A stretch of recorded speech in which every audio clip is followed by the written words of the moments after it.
Welcome everyone. This is Lori Nicolaya from B2B Academy. I'm happy to introduce today John Shedd. John is an entrepreneur.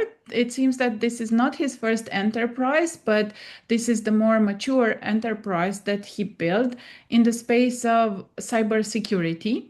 He will talk to us today about HailBytes, and it's going to be a pleasure to understand, first of all, what's new in cybersecurity and how to do the security awareness training and the surface management for attacks.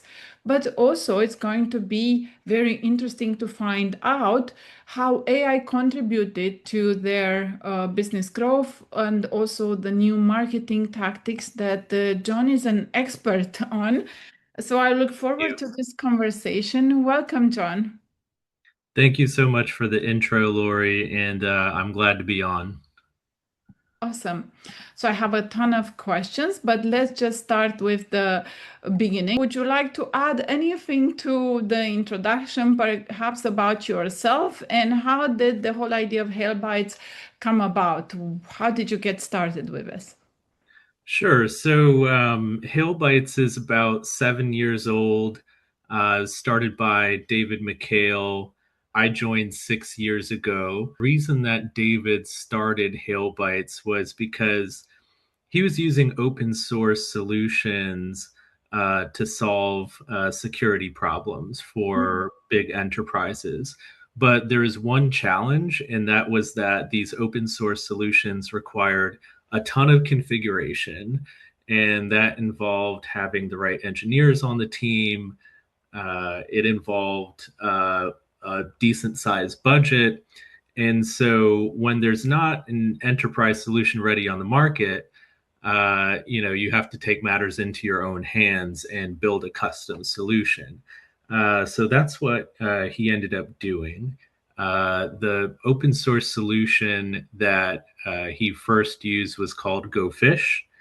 Mhm. And so for a while, HailBytes specialized in packaging up open source cybersecurity solutions, adding on about 150 or so security controls, hardening, and putting in the cloud marketplace. So uh, when I joined the team, Go Fish was already deployed on the AWS cloud marketplace. And since then, we've tested different cybersecurity products and decided that we really needed to customize the solutions even further.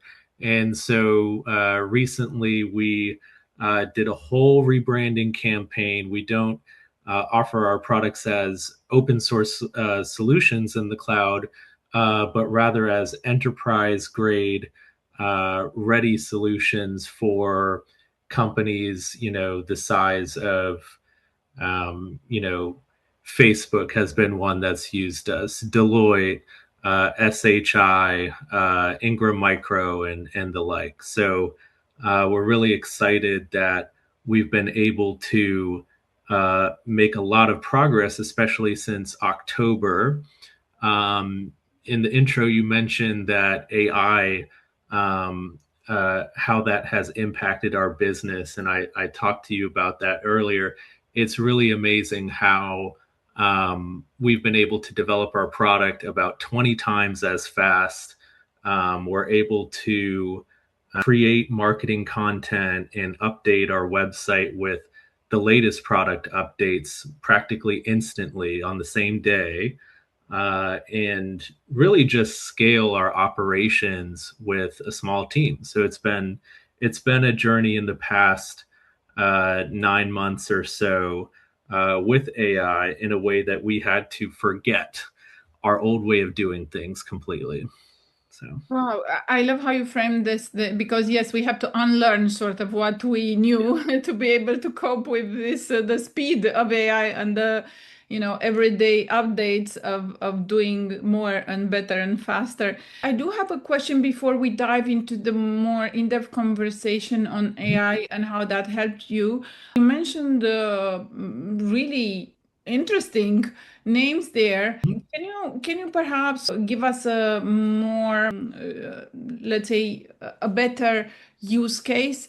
When does Mhm. someone like Facebook use your solutions? Is it for the training piece? How do they use it? Our products are typically used by anywhere from digital transformation companies, MSSPs, to enterprise organizations, and a lot of smaller firms too. We've had some VCISOs and independent cybersecurity contractors and pen testers use our products. So the SAT product is our security awareness training platform that was originally built using GoFish. And so we're doing phishing testing to test our employees and train our employees. So first, when you start the first test, you may see, okay, half of the people click the link. This is terrible. But really, by about, I want to say, 6 to 9 months of testing, you should see a large improvement in the double digits of percentages. And another reason that people typically do phishing email testing is for compliance reasons. And so that that has been really one of the main factors of why people are doing security awareness training in the first place. Not many businesses really like to set aside money for this sort of thing. So it takes a cybersecurity evangelist to really get that up and running. But the human factor is one of the biggest threats in cybersecurity for any large organization that's worried about compliance. Um, and so organizations, of all sizes can use our software, and the pricing is, I would say, democratized because it is an infrastructure product. But, you're going to see organizations that they have to meet those regulations using our software. I see that. So you've mentioned the use case for training, and I totally get it. Like even the other day, we had a phishing attack almost get to us. So they were, I think that they first checked which email addresses bounce back, and Yeah. then they wrote to someone in the team, someone else in the team, Yeah. that I said that about another colleague that left, she's in the maternity leave, that this person should answer about the former project. So they did quite a lot. I think it was definitely AI based. Like they Yeah. checked our website, they saw the case studies, they saw previous project, and Yeah. asked someone in our team, hey, this colleague of yours that left is not reachable, but I'm interested. I need access to the project. And can you give it to me? Because Lori said I should reach out to you. Mm, Funny enough, this person did not have access to that project drive. And interesting. she asked me, she's like, You told me to give these people access, but I don't have access. And I'm like, oh my God, if she would have had access, she would have given access without double checking. This was Yeah. so smart. Like it involved Yeah. about three people in the team.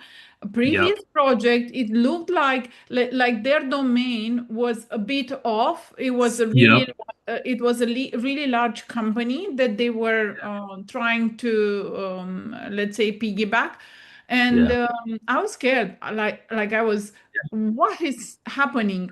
So, and even though our the people in our team have phishing training, and we also are certified data transaction providers. There's a special Yeah. certification for marketing companies that deal with data. Hmm. I was surprised that this was almost cut through. So I get the phishing training, and I can't say enough that these days phishing attacks are smarter and smarter. So I Yeah. totally understand that every company should have, like, we're not enterprise grade. We still do Right. training because we deal with a lot of customers that are also enterprise grade, so we can't afford to, have someone hacked. How about the other use case? So we have, and I really want to touch on something that you just mentioned there with AI. Right now, we're seeing phishing attacks getting craftier and craftier because you can use AI to scrape all kinds of details about a company instantly.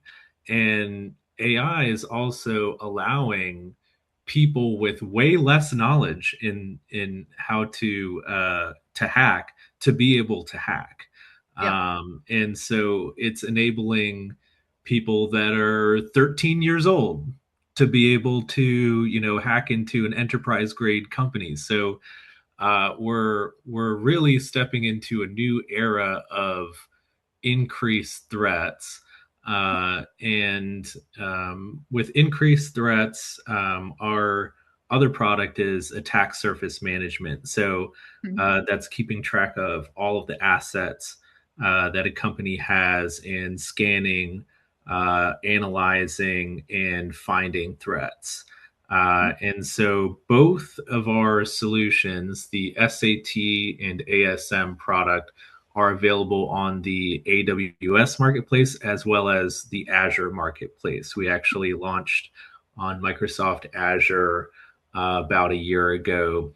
And so we find that really most of these solutions for enterprise grade, I feel like Azure is the better marketplace for enterprises just due to the Microsoft ecosystem. But some people do prefer AWS. Mm-hmm. A lot of developers do. Um, but yeah, so we're finding that uh, through different, I want to say internationally, we are reaching out and finding that a lot of MSPs are gravitating towards the ASM product. Mm-hmm. And the reason, in my opinion, that we're able to differentiate so well is because we have MCP connector support for our products as well. So if you're talking about a big organization like Deloitte, like IBM or any other large company, a big portion of the time that's spent is in analyzing all this data. If your customers are large or have a lot of resources, analysts can spend hours and hours and hours going through this data, but now you can use the AI of your choice and your own infrastructure with AI to analyze things. So this is cutting analysis time in half. This is responding to the higher level of threat with a higher level of agency on your own organization's part. So we're finding that also with AI product development, people will get on a call with somebody and they'll mention a certain issue they have. Like for instance, hey, some of our clients are in manufacturing and those systems are custom operating systems. Like, can you scan these systems?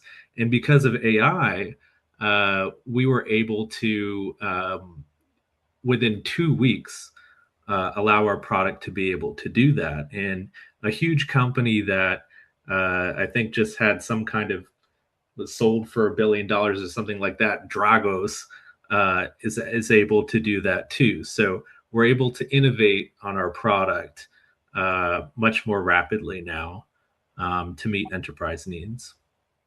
Okay, so thanks for clarifying for us. And what I mainly, where I mainly wanted to get this is how addressable, easy to use, and easy to deploy is. Like, I saw that you Yep. can deploy it right off the, as you mentioned, right off the Azure marketplace or the AWS marketplace. So that's really easy. Now, coming back to, let's say, the topics that are very juicy for us here Yeah. is you mentioned, improved product development with speed through AI, and you mentioned how fast it improved this. Can you also talk perhaps about how it helped on the marketing side because you're an awesome Yep. marketing specialist. And I would love to pick your brain on what are some of those tactics and hacks that you employed with AI that have accelerated your go-to-market. Absolutely. So, um, I think the struggle for me too was adapting to just a new way to do stuff. So one example of something that took us to the next level is our website stack. You know, we used to use WordPress. We don't use WordPress anymore. We had a WordPress site. I think I spent, over 6 years. I made over 700 blog posts, and did things the old-fashioned way. But now we have a Claude Code, GitHub, and Cloudflare stack, and so we're I'll do stuff like I'll do a UX review. I'll just look at my screen. AI is transcribing, and then I will push that transcription through Claude Code into our GitHub error log. And then has scheduled tasks of automatically taking care of those tasks. Wow. So when you're when my business partner, when I see something, we can just push it through Claude Code, and it can work on those problems. We review it and then push it out. And so another fantastic thing has just been, WordPress sites. You use website builders. Uh, a site after a few years gets a little bit stale looking. You need to revive it. And the UX improvements, the UX UI improvements have been fantastic to see what AI can do with raw code and raw CSS, serving headless websites very quickly. So our website performance and speed has improved significantly. But not only that, just having a much more interesting looking website, giving the impression that we're high tech, we're cutting edge. And because the website has that feel when you go through it. So it doesn't have this kind of like you're looking at paper, Yeah. which is how some of the older websites look. It's like you're just looking at a piece of paper with some drawings on it. One thing in the biz that I love this word, is that juice. So when you're hovering over something with your mouse, how much is it interacting, and that kind of playful nature. My business partner David, he actually does some video game development. So we've used some user experience elements from video game development to color how we do website development as well. So we have a fun time creating and designing new things for sure. Nice. It does show like immediately when I went to your HailBytes website, I could easily figure out my way around it, could guess where I will find different information. Really easy to scroll through, but also quite interesting that you don't have a little, like you have quite a long form content. So Mm-hmm. that's also good, I think, for indexing and for Oh yeah. AI as well. So yeah, I think you're totally spot on regarding the, let's say, more gamified user experience. And it doesn't feel like Yeah. gamified, it just feels easy to use, which is the purpose after all. Yeah. Did that, let's say, change translate somehow into better conversion rates or better Yeah. leads? Or so have you seen anything tick on that side? Absolutely. So, and I do want to speak on, you mentioned traffic. So, we actually used to get, I would say, too much traffic. We had too much traffic and it wasn't really concentrated in the right ways. So, when we shifted to the AI website, we actually cut so many pages. So, we did see a dramatic fall off. But since then, we've been able to craft, as you said, long form content That's great for AI. We've seen an increase to 37% of our website traffic is from AI sources. So AI is recommending our product. And so that has been huge, I think, for increasing our conversions. And not only that, we're getting an increase of basically, we're getting 3 to 4 very large enterprise grade reseller demos per week, more than we used to, from having marketing that, it's we have this cutting edge look, right? But then also we're pairing it with AI sales outreach. So we're using instantly AI to target the right people at the right time. And we're able to book demos from cold outreach and having our sales messaging and our marketing messaging work really well together. So yeah, we've seen a huge improvement in sales activity because of it. Oh, wow. Is that something that you're doing yourself, or do you have other staff, or do you have external suppliers, agencies that help you with this, or is it do it yourself? Yeah, we just do it ourselves. There's no, yeah. Awesome. So, yep, And we do it like, ourselves. you Yep. know how much this would cost with an like with let's say an agency trying to reach out to Oh, yeah. enterprise great customers and booking you demos? Like that's crazy. And I know that maybe instantly and so on they have a cost, but it's a fraction of the cost that It's very small. It's yeah. very small. And what's great is, everything is integrated with our CRM. And because of AI, it's actually really hard to use the AWS and the Azure marketplace APIs. So one struggle that a lot of cloud marketplace enabled companies have is getting the marketplace data into the CRM. Now, because of AI, we were able to have it work on those problems while we sleep.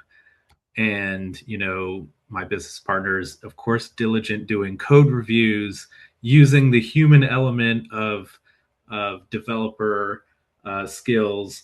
But we've been able to also, when we never had this before, we never had an integration with the cloud marketplaces. Now we have a CRM that's integrated with the cloud marketplaces, which is integrated with our AI emailing system, and our website demo leads are getting piped into our CRM as well.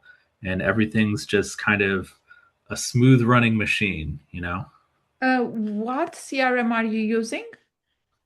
Okay, so this is an unpopular choice, but it's super lightweight. We're using Pipedrive right now. So Okay. I personally am more of a HubSpot person, Yeah, but Pipedrive seems to be easy to customize for very I mean, it's inexpensive, so you can't really beat it if you're going to customize it anyway. So for sure. And all of us marketers love HubSpot. yeah. Yep. However, it did become a bit overpriced recently. You would expect Yep. that with AI, some of these tools would get their efficiencies higher and that their costs lower, but it seems to go quite high. So I totally get it. But why do you think it's an unpopular choice? I think Pipedrive, especially with technical companies, I've seen many of them using Pipedrive. I just know a few GTM leaders. My Mhm. cousin in particular, he is a amazing business person, and he completely, I'll just say this, he dissed Pipedrive very much to me. So, some people are all about HubSpot, and the name of the other popular one is escaping me right now. I can't even think of it. The Salesforce Marketing Cloud. Yeah. Anyway, there's a Yeah. ton of marketing automation A systems. lot of, yeah. Yeah, I think there's a solution for everyone up there. I've heard many people doing their own CRMs with AI right now. So I Yeah. asked because I thought that maybe you did your own CRM with AI. So Mm. you're probably getting there at some stage. Yeah, we do so much customization that it's good to have a few things that are, just regular SaaS products, but Yeah. fully customizable. So, Do you do anything in terms of performance? Like, do you do paid ads? Do you do any affiliate? Do you do any, I don't know, channel marketing, anything like that? yeah, so right now we're really focusing on channel partners Okay. and building that out. So we're doing a lot of partner enablement there. We're really not doing any money on ads right now because we're just finding that the combo of a beautiful website that works well and great sales outreach to the right people. We're an infrastructure as a service company, so we're different than SaaS. So really, we don't need a huge quantity of customers. We just need the right people to resell our products. So Yeah. we're finding that with really targeted sales efforts, we're reaching our goals here. Nice. So you're focusing on developing this partner channel, right? And in the partner channel, I think you mentioned, but let's restate that there's the MSPs, Yep. the VCSOs. What else? Who else is in your partner channel? We're looking at a lot of different I would say anyone in digital transformation, pen testing, MSPs, MSSPs, any of the top consulting firms, and a lot of other software distributors, resellers, and value-added resellers. So, Yeah. um, I, I, I I saw am that also you looking at integrate. ISV vendors too that are good partners. Nice. I saw that you integrate with quite a lot of tools, so you can probably integrate with many more. How did you come up with the pricing? Like for me, it feels looking at your pricing, it's very accessible, even if Yeah. it's enterprise grade solution. So how did you come up with your pricing? Yeah, so really, we came up with the pricing model. Well, let me put it this way, because let's go back to the origin story of David trying to innovate with this open source, right? Yeah. And his idea really was to democratize the pricing for enterprise grade cybersecurity. So make it more affordable for small businesses and the likes. But small businesses still aren't there with cybersecurity yet. So of course we had to innovate, go for more enterprise businesses. Um, but we just find that in order to, well, if you sell a SaaS product, it's ready to go right out the box. So it's ready for that end consumer. We have our pricing uh, in the mindset that it's going to be resold. It might be resold to somebody who else, resells it. There might be a whole chain. So really, we're just providing the original source material for people to do what they please. So people can white label our product. We allow for that. And in our reseller program, we also actually still provide a pretty good margin as well for people that want to partner up. Nice. So. And did you come up with this model by yourself, or did you use any pricing experts or anything? So we looked at what was available on the marketplace, and most of the other businesses had a per seat model. Mm-hmm. And so we really just wanted to come in and disrupt. And so really what the way that we charge is we charge with performance, we charge by V cores. So if you're scanning a lot of security assets, you're going to have to pay more to keep that up. So we think of it as like we're just a tool that's being rented. That's it, you know. Okay, I love this model. So, Yeah. um, Yeah, it does look like very well thought out, the actual pricing model. Thank Um, you. Yeah. anything else about the price modeling that you'd like to add? Like, was it helpful to change the pricing model and to come up with this new option for the market? Did you see any feedback on it? Yeah, so there's a positive and a negative to it. Mhm. So I'll speak on both. The positive is that it's really easy for people to just start up with our product and test it out. So Mhm. that's what we wanted. We wanted people to say, okay, well, I can use it a little bit and see if it's right for me and it's not going to So break the this bank. is so cheap that I can test it myself, right? Something Right, like right.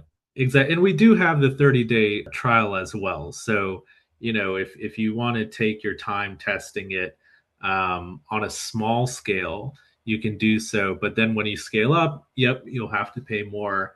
But I would say the challenge that we originally had was that people would start up an instance and they'd just mess around with it and they wouldn't even reach out to us to ask us, hey, can we get a better price or can we do this or that? So that.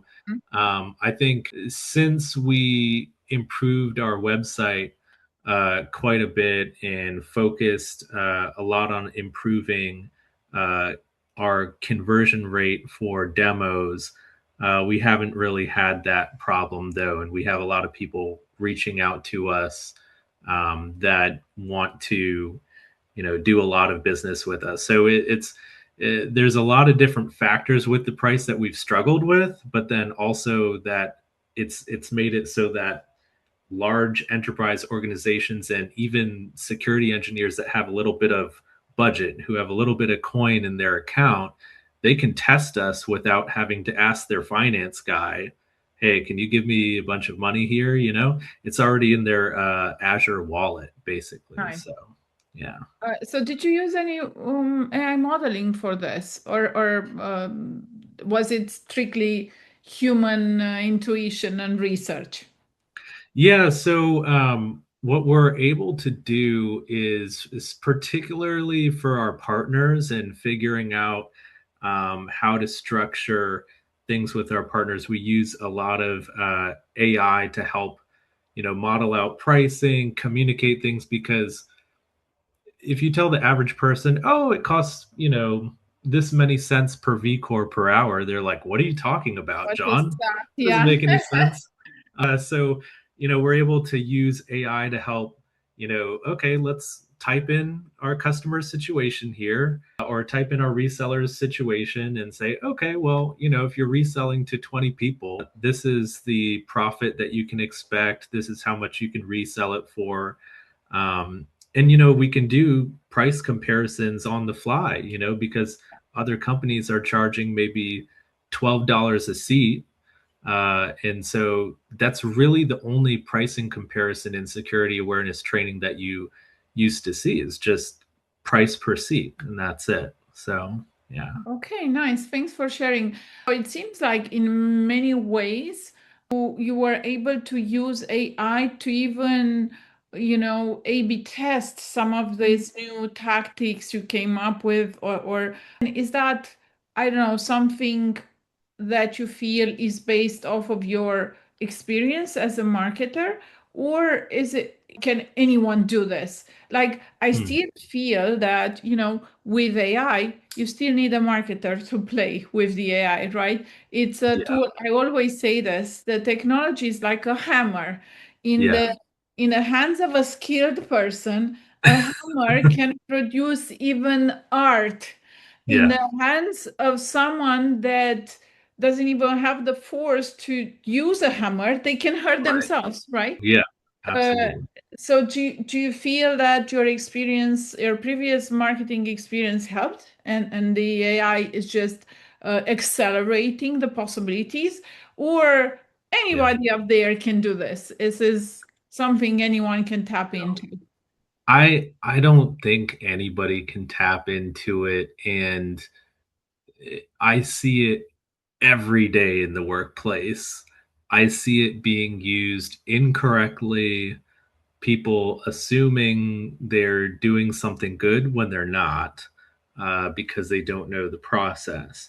I am seeing people that uh, wouldn't normally be able to, create a certain type of document, or let's say, a press release. I am seeing people be able to give me stuff in a format that I'm like, okay, I'll review that, and we'll push that through. Uh, but you'll have people who also produce just a lot more quantity of content that you have to get through, and you have to use AI to even read their email. It's, I don't know if you've ever had people just sending you 20 pages of AI stuff for something that could have been one paragraph before, but it gets exhausting. And so I had a buddy who, he was going to use Lovable to make an e-commerce site. He's like, yeah, John, like, here's Lovable. Like, I'm going to do this all. And, you can do this now. And I'm like, oh, yeah, let me check out Lovable. And I'm like, oh, this is great. But I realized what limitations it had currently at that moment, particularly for e-commerce. And I said, you're probably just going to want to go with a Shopify store. um, and now, 9 months later, he's going with a Shopify store. He's still calling me on the phone for recommendations. Well, should I go with this theme or that theme? And, how much are these plugins going to cost? All sorts of stuff. So at the end of the day, the human that has the experience um, is going to know better, because the human uses the AI. And if you ask AI is just going to have the purely AI perspective, and that's it. So, Yeah. yeah. What I prefer to say is that AI is the sea of knowledge, right? Mm, And you have in the sea of knowledge, you have things swimming yep. that they can be a great catch, but you Yes. have to know how to catch them, right? Yeah. And in general, I think that almost every day now, I keep reminding people stop using AI to reply to emails. Yeah. First of all, you're using whomever's time, let's say my time, when I read that. But Yeah. then I don't need, like, if I wanted an AI, I have access to like a dozen AIs. I'm Yeah. working I'm working with you, a person Yeah. to get a person's answer, not an AI's answer. I Yeah. do see people saying, well, I'm using AI to be more polite or to phrase things correctly or to have the better. Okay, that's fine. But like write it by yourself and then maybe use AI just to phrase it correctly or just to, Yeah. add the right, I don't know, commas or something. But otherwise, I think I have this dialogue every day where I'm trying to convince people not to use AI. I also ask them, Yep.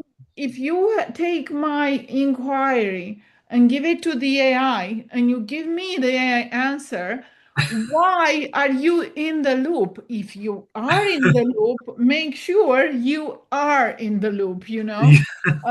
And yeah, I totally understand that. And I also saw, and you reminded this when you mentioned Lovable.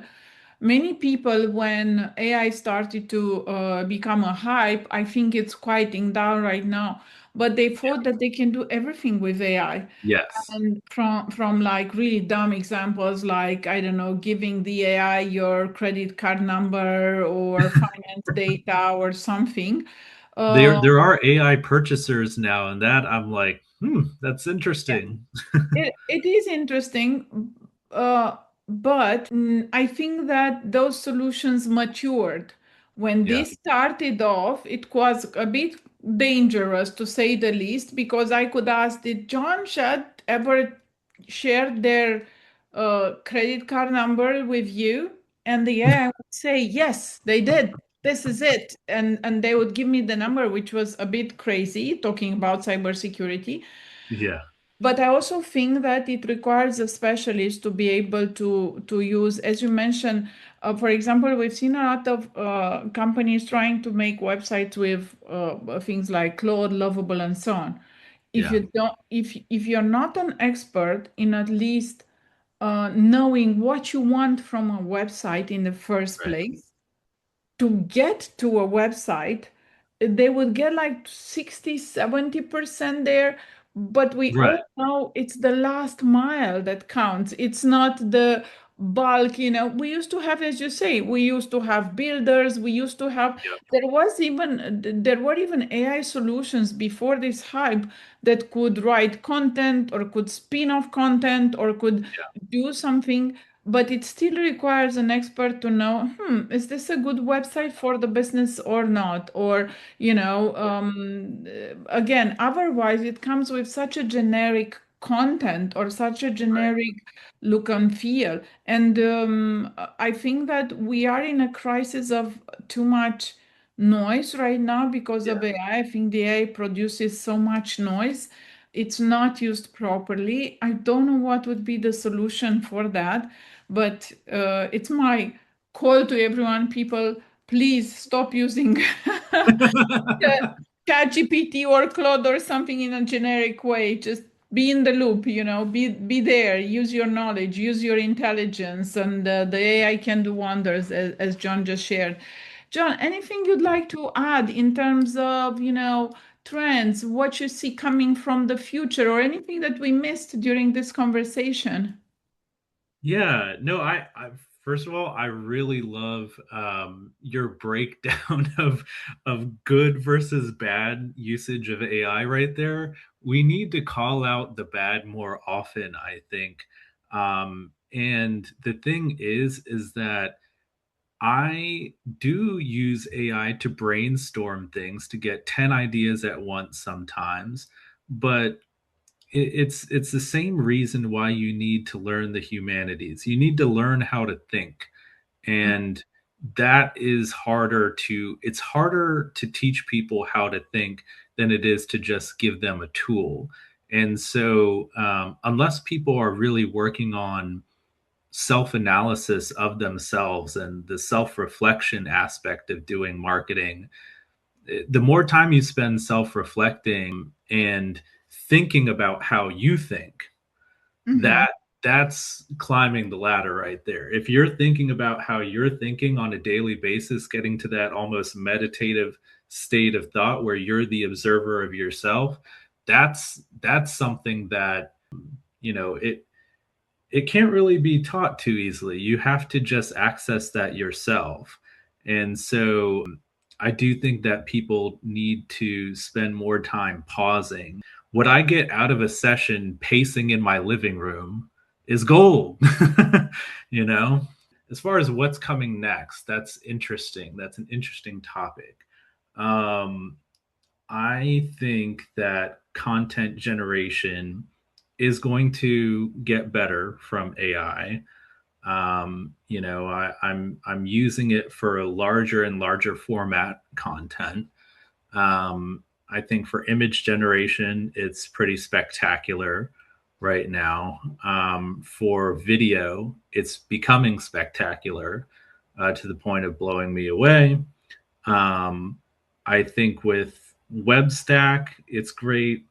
Um, but, we're looking at really like a future in the next few years where the people that haven't been honing their skills, that haven't been working on themselves, they will end up doing something else. They probably won't be marketers anymore if they're not really working on their skills. But I think that the people that are spending so much time always trying to learn the fundamentals and reading books, taking courses, networking with people, those people are going to be elevated even faster than they were before. So your effort will be multiplied, I think, in the next few years. If you've always been working hard, if you've been doing 60-hour weeks or whatever it is, those people are going to see a lot of things blossom, I think. So I'm hopeful on that end. Plenty of things I'm not hopeful for, but no need to discuss those right now. Yeah, for sure. I now that you mentioned education wise, what do you do to educate yourself in this era? Yeah, so oddly enough, one thing that a lot of people don't know about me is that I never completed a 4-year degree. So I only completed 2 years in college, and I was pretty much self-taught. When the way that I got into marketing was I did a work holiday trip to Australia. I bought a camera and I went out there and I shot pictures, video. I did Code Academy. I read a book, How to Automate Stuff with Python.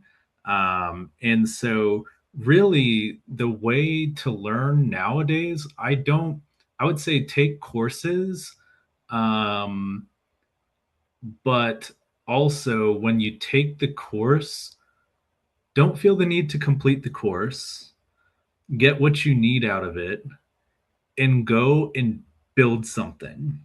Build something by yourself. Get an idea of like, okay, I've been really struggling, with this workflow uh, at my job.